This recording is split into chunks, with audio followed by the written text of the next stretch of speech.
Waalaikumsalam warahmatullahi wabarakatuh. Apa kabar hari ini? Alhamdulillah luar biasa. Tetap semangat bersama Bu Halimah. Allahu Akbar. Yes. Oke, tepuk tangan untuk kita semua. Oke, hari ini siapa yang tidak masuk? Fatan. Fatan kenapa Fatan? Sakit demam. Panas.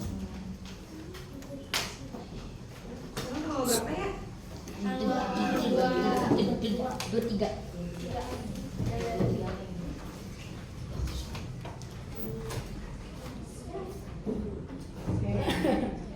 Sudah sarapan di rumah?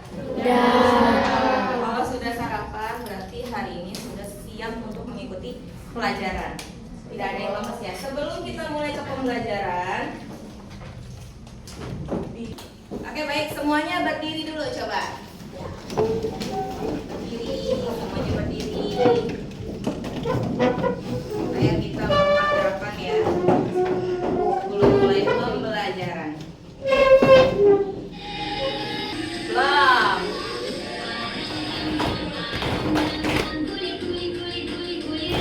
Suaranya.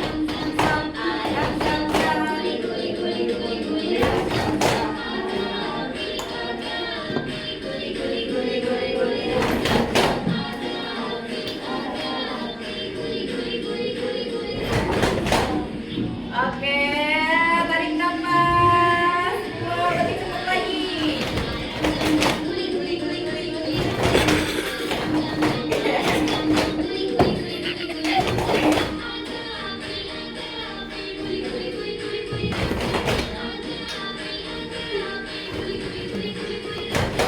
Tarik nafas lagi. Lebih cepat.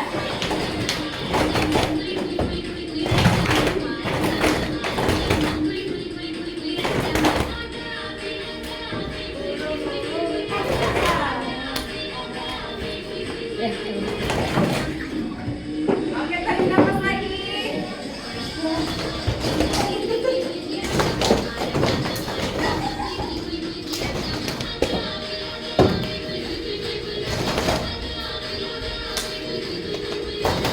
Oke, capek?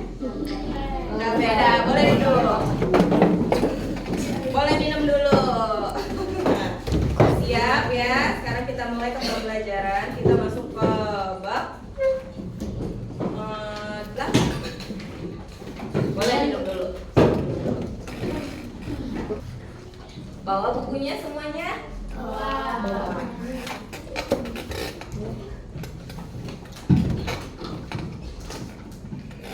Bab 8 ada di halaman 189. Coba dibaca judulnya. Siapa namanya? Bilang. Judulnya dibaca. Bab 8. Bab 8.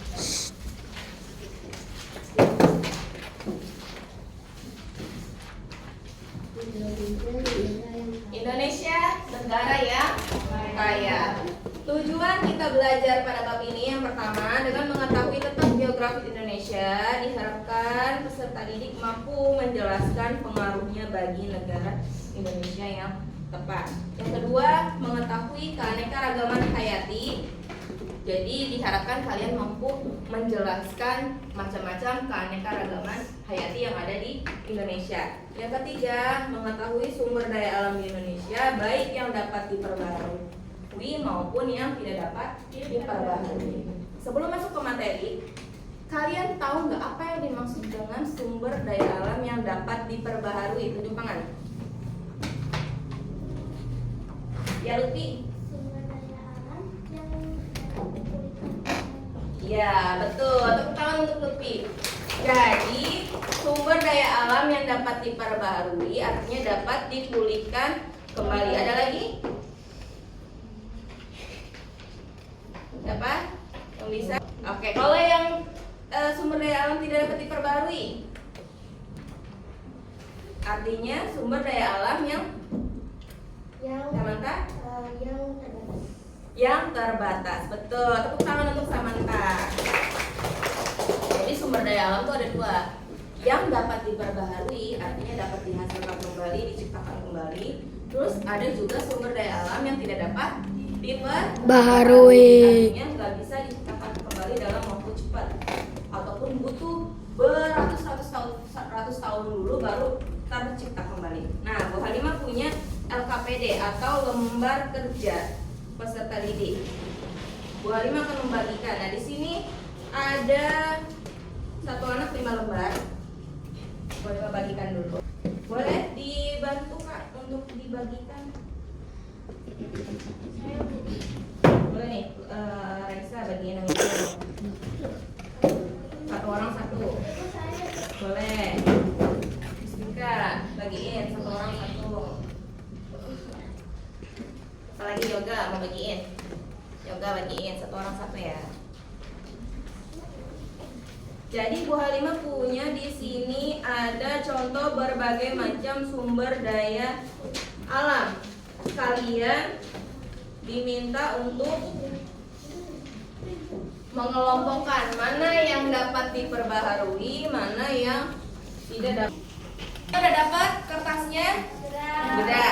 Coba dilihat yang gambar checklist, yang tabel checklist.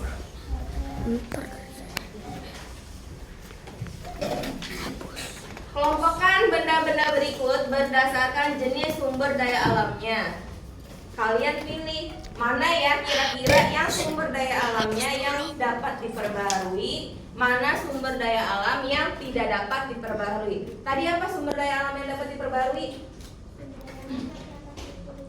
Ya, sumber daya alam yang dapat dipulihkan kembali, artinya bisa ditanam lagi, bisa dihasilkan lagi. Yang tidak dapat diperbarui artinya yang lama prosesnya, atau mungkin tidak bisa sama sekali dihasilkan kembali.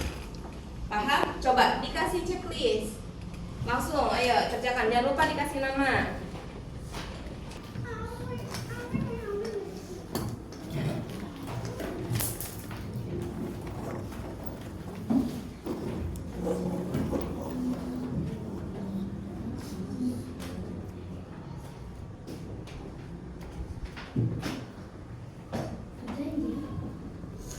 Diangkat kertasnya yang udah selesai. Oke, baik, udah. Sekarang lihat yang kertas yang gambar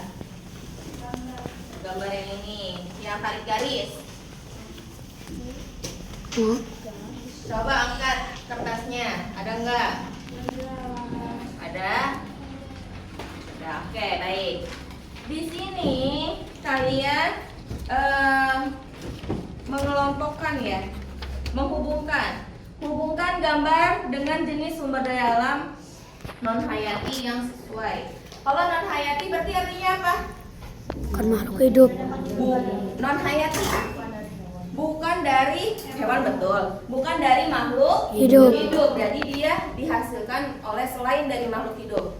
Yang pertama, ada sumber daya dari fosil, artinya dari sisa-sisa makhluk hidup kayak contohnya kayak minyak bumi dan lain sebagainya. Ya, terus sumber daya tanah berarti dari tanah. Sumber daya air. Ya, terus sumber daya mineral. Nah, ini kalian tarik garis kira-kira yang mana ya? Yang termasuk dari sumber daya fosil yang mana? Terus sumber daya tanah yang mana aja? Yang sumber daya air? Mineral itu dari dalam bumi, kayak contohnya timah, ya. Terus juga emas, aluminium. Ini gambarnya. Dilihat sekarang yang lembaran dampak pengambilan sumber daya alam yang ada 4 gambar. Dilihat. Ada semua? Ada. Di situ yang pertama ada gambar apa? Rusaknya hutan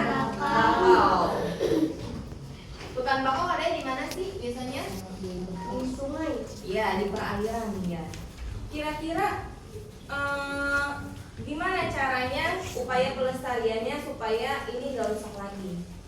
Banyak air. Yang kedua, banyak hutan gundul, dilihat tuh, pohonnya banyak ditebang. Gimana cara pelestariannya? Naturalisasi. Ya, betul. Terus yang ketiga, terancamnya hewan dan tumbuhan. Karena rumahnya ini kebakaran hutan, jadi terancam dia kehidupannya. Terus supaya pelestariannya gimana? Lingkungan yang rusak akibat pertambangan. Dilihat itu banyaknya polusi udara, gambar kotanya tuh. Lalu upayanya gimana? Coba ditulis. Kira-kira apa ya yang perlu dilakukan supaya itu Oke, yang ibu panggil maju ke depan, bawa kertas yang tadi sudah dikerjakan, mengelompokkan benda-benda berikut berdasarkan jenis sumber daya alamnya yang checklist. Maju ke depan terus dibolongin di snapback. Samantha.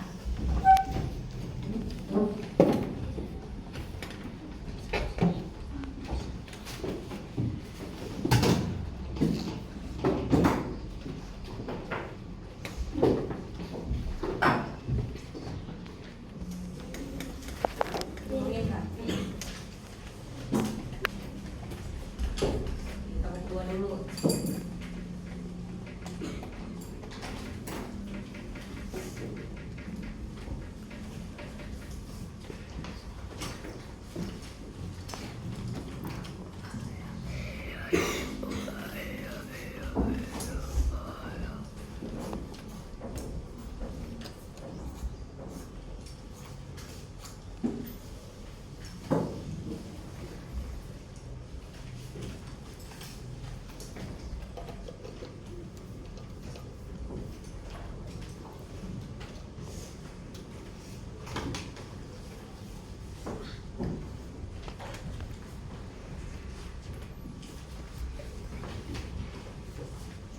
Raisa.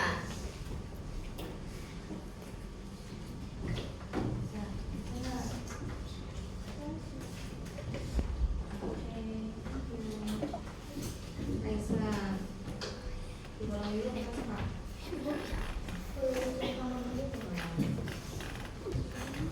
Dilihat dua dulu caranya. Udah bisa ngerjainnya?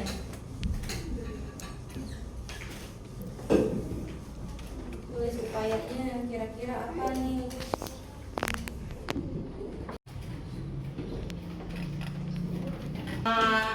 Hari ini nanti dikumpulkannya boleh. Hari ini kita udah belajar apa aja? Sumber daya alam. Iya, dan dapat diperbarui, sumber daya alam yang dapat diperbarui, yang dapat dipulihkan kembali, dihasilkan kembali, terus dikembangbiakan. iya tidak terbatas, betul. Sumber daya alam yang tidak dapat diperbarui sekarang apa artinya? Terbatas. Yang terbatas. Lama diperbaharuinya, betul. Tidak banyak. Tidak banyak, betul. Oke, jadi kita ada pelajaran IPA hari apa lagi? Senin. Jadi hari Senin dibawa lagi PR-nya tadi yang belum apa ya, teka-teki silang ya? Berarti hari Senin kita mengerjakan teka-teki silang. Oke, sekian dari Ibu. Assalamualaikum warahmatullahi wabarakatuh. Waalaikumsalam warahmatullahi